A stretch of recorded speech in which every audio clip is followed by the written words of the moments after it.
அந்த தேன்மொழி குழந்தைய இது இப்போ காலையில் வாங்கிட்டு வந்த பால். இது இப்போ காஃபி வாங்கிட்டு வரும்போது வாங்கிட்டு வந்த பால் சூடாக இருக்குது.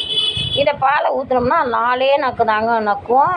இதுக்குன்னு வந்து இங்கே பாருங்கள், இப்போலாம் 10 ml பாருங்கள், 20 ml 20 ml தெரியுதா?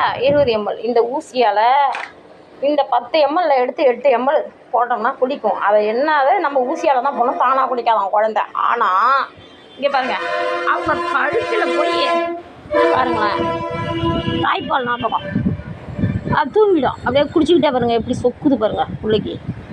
ஆனால் வந்து தானாக கிண்ணத்தில் மட்டும் குடிக்க தெரியாது. இன்னும் கைங்கரியம் நாடகக்காரிங்கிறனவ பாருங்கள் பாருங்கள் பாருங்கள் பாருங்கள் பாருங்கள். Time time time.